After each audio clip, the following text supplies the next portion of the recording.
Rule number 7, there is no involuntary servitude. Now, I know a lot of people are going to say, oh, of course there's involuntary servitude. Let's look at all the poor Africans that were kidnapped from Africa and sold into slavery, and it was completely involuntary and it's completely unfair. Not so. Look through the Amistad case. As it turned out, in order to force them into slavery, they still needed a mark on paper. And like the magic number 3 again comes into it, they actually required them to put 3 marks on paper. And they'd trick them and use every trick under the sun, right? They'd run them through one warehouse and bring them over to another warehouse, and oh, you're in a new warehouse now, we need a new signature. And all they needed was that X on a piece of paper, or even just a thumbprint, any kind of mark, any kind of contract onto a piece of paper. They needed 3 of those, and then they could be legally sold, because that's now voluntary servitude.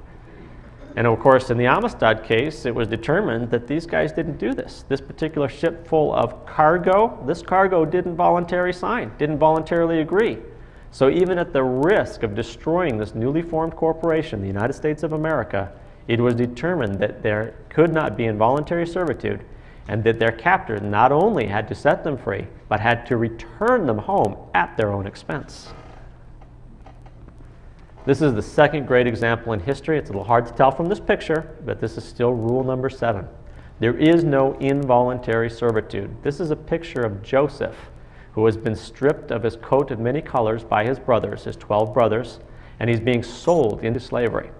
Now, Joseph didn't volunteer, so this is now involuntary servitude. And we're going to show you what happens when involuntary servitude creeps its ugly head up. This matrix, this hologram, automatically corrects. That's why there's no involuntary servitude. That's why all the powers on this earth, no matter how illusionary their power, they know deep down there is no involuntary servitude, and they will not engage in it at all. And just warn them. Tell them, hey, you're engaging in involuntary servitude. You better stop. And I'll guarantee you they will stop. In this particular case, the 12 brothers didn't heed this. They didn't pay attention to the rules of commerce. They sold their brother into slavery. And what happens is Joseph becomes the friend and confidant and second in command under Pharaoh. Pharaoh, of course, was kind of like Bill Gates of his day. And what happened is during this correctly predicted from Pharaoh's dream, 7 years of plenty and 7 years of drought. During the 7 years of plenty, when these farmers have grain pouring out you know where, Pharaoh's out there buying it up. He's building giant granary warehouses as fast as he can to store up all this grain, and the farmers think he's crazy. We got grain pouring out our ears. We got more grain than we know what to do with. And this crazy fool Pharaoh, he's buying it up. He doesn't even care what he's paying. We don't even have to discount the price. He'll buy it for whatever we want. He's buying it up. And then what happens? 7 years of drought hit. Read through the story. It's absolutely amazing what happens. Here comes the 12 brothers. They're hungry. They're out of food. Guess who they have to buy from? Joseph. Not only do they have to buy from him, the first time they show up, he takes pity on them, feeds them for free. Second time they show up, he starts charging them. Now they have to begin to register things.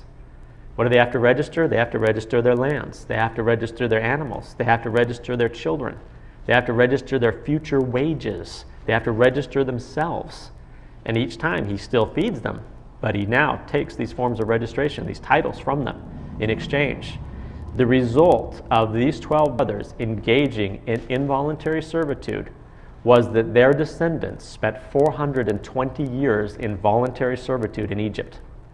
This is the classic picture that we think of when we think of the Israelites being enslaved in Egypt. But it's actually a little bit different because it wasn't involuntary servitude, it was voluntary servitude through registration. The same type of servitude that we see today, the same type of registrations, the same type of documents. As it turns out, there's nothing new under the sun. It's the same game. It's been played on this earth from Sumer through Babylon to present. And it's always the same. You have to register. There is no involuntary servitude.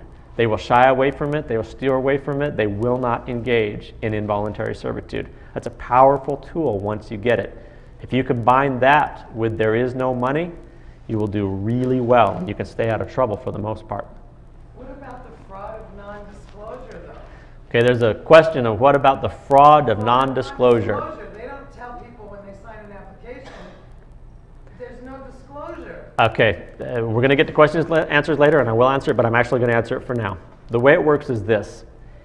If you have ever in your life used public credit, a Federal Reserve note, when you use that Federal Reserve note, like the first time that your parents sent you to the store and they gave you $1 and said go buy gum or whatever happened, however that went, when you use that public credit, you become a banker. Not only do you become a banker, but you're now telling the whole world that you're an expert in commerce and an expert in banking. So is it required that they sit you down in a classroom and tell you, oh, look, it's all voluntary and this is this form of commerce and this is this and we're going to disclose everything? It's not their requirement. It's not their job to make sure that you can read. It's not their job to make sure that you understand the contract. Let's take a look very briefly, because I don't want to go into great detail, but mortgages. If you're looking at a deed of trust, read the deed of trust. A very good friend one time told me they made 2 mistakes. Their first mistake was they taught me how to read, and the second mistake was they gave me something to read. The deed of trust discloses everything. I hear this all the time. They've committed fraud, and I'm suing the mortgage company for fraud because they committed fraud, and therefore I'm going to win because they've committed fraud. Read the deed of trust and show me the fraud. They tell you in the deed of trust everything that's going to happen. They tell you that you're going to sign a promissory note, and they're going to sell it. They tell you that when they sell it, they're going to take those proceeds and put it into escrow. They tell you that anything that's left in escrow that you don't claim is abandoned and they get to keep it. Where's the fraud? That deed of trust says that you're going to come in there with property which you hold fee simple and you're going to convey it to them and make them the landlord and you're going to become the tenant. Where's the fraud? They tell you that if you're the tenant and you don't pay the rent, we're going to kick you out. Where's the fraud? There's no fraud. They fully disclosed everything, not just within that deed of trust, not just within that specific contract, but within all of their Code of Federal Regulations, within the Uniform Commercial Code, within everything they do. You can actually look out there and observe commerce, and the full disclosure is right there in front of us. Did they tell us that if you don't take care of the state's child is they're going to send in the CPS and take the child? Absolutely. Did they give you the full disclosure? Did they even put the story on the news so you can see how it goes? You bet they do.